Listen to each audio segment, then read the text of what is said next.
Joe Queenan has won a wide following in recent years with his smart, funny takes on American pop culture in books and magazine articles. He also writes a lot for us. Joe's also a fanatical reader with alarmingly wide-ranging tastes. This week, we're publishing a back-page essay he wrote on how he's reading, get this, 25 books at once, and he's here to fill us in. Joe, you write for us all the time, and you're here among friends, so come clean. How on earth can you be reading 25 books at once? I mentioned in the essay that a chess player once told me that the secret to successful chess was to have a good memory.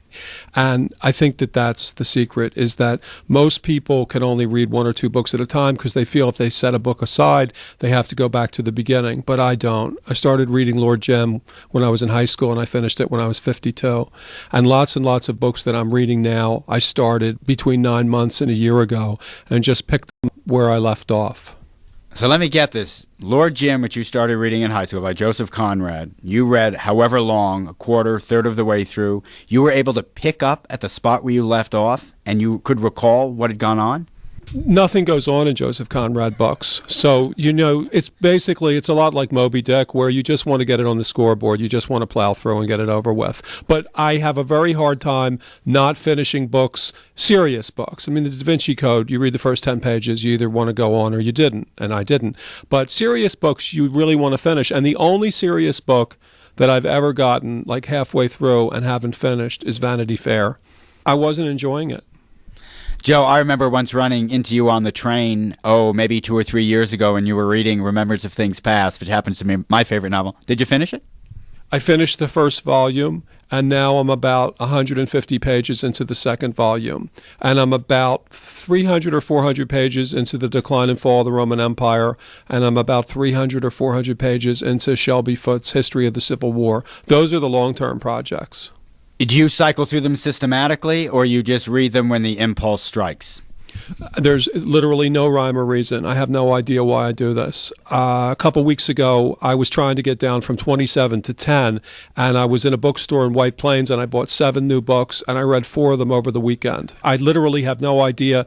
I started a John McGarren novel while I was halfway through his book of collected stories. I just think that it's like heroin, that it's just this addiction to starting books, and in many cases, reading them straight through, but there's just something so exhilarating about starting books that I can't stop starting them. Do you ever get tired of reading, ever bored? I never get tired of reading, and I never get tired of music. Joe, you said this is like an addiction. When did your addiction begin and how? When I was about 8, I lived in a kind of a rough neighborhood in Philadelphia that has since become much rougher. And we didn't have a library, but we had a bookmobile that came around every Tuesday night, I think. And I used to borrow as many books as I could, and I would read all of them, and I would read the books that my sisters borrowed. And I think this is something that rich kids never understand, is that if you don't have money, books are the only way you're going to get out of those neighborhoods. So I would read everything, but I would also read everything simultaneously, and I think that that's where this habit started. When I was in college, of course, you have to read 9 or 10 books simultaneously, but after college, most people get out of the habit, partially because I make my own hours, partially because I'm a freelance writer. There's no reason why I can't read 70 books at a time. In fact, I think reading 25 is a step in the right direction. I mean, if I was reading 75 or 100, I'd be worried about this. How do you decide what you read? Obviously, you're a voracious reader, and you write a lot about books and reading.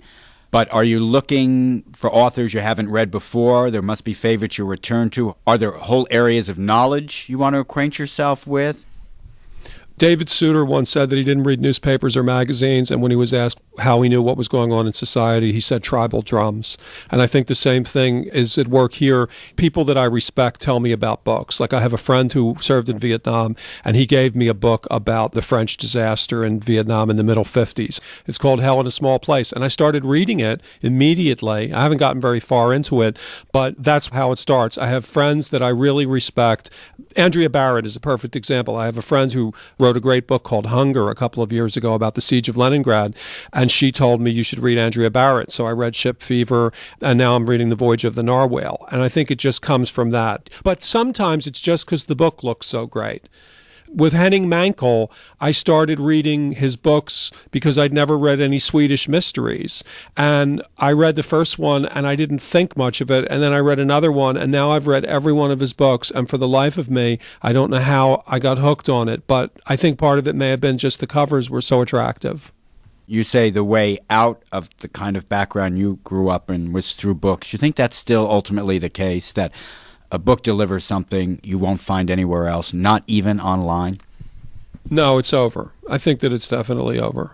I mean, I think that there will be people who realize that if you really want to get to the top of the mountain, you're going to have to read The Decline and Fall of the Roman Empire. You're going to have to read Life of Johnson. You're going to have to read Nostradamus. But for most people, they just watch television and play video games. So, no, I think the book thing is probably over, particularly with poor people. I mean, one of the things that I find very interesting, one of the things that has gone out of American society is my dad dropped out of high school, but my dad was an autodidact. He read good books. He read Sherlock Holmes. He read all of those middlebrow books by Roman Gary and John O'Hara that were popular in the 50s.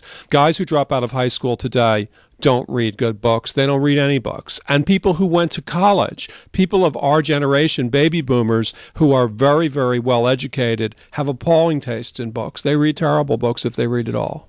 Do you have any idea how many hours you read in a day or a week? It was either John Updike or Philip Roth who said that a serious reader is somebody who must read 2 hours a day. And I'm not talking about reading newspapers. That's a whole separate thing because I read 5 newspapers a day. But 2 hours a day are sacred to you. 10 if you can get them. But there have to be between 9 and 11 every night. I lie on the couch and I read books. And if I don't have that time, then I don't think life's worth living. Thanks a lot, Joe. Joe Queenan, who wrote our back page essay this week, Why I Can't Stop Starting Books. That's our podcast this week. Thanks for joining us. Join us again next week for the New York Times. This is Sam Tannenhouse.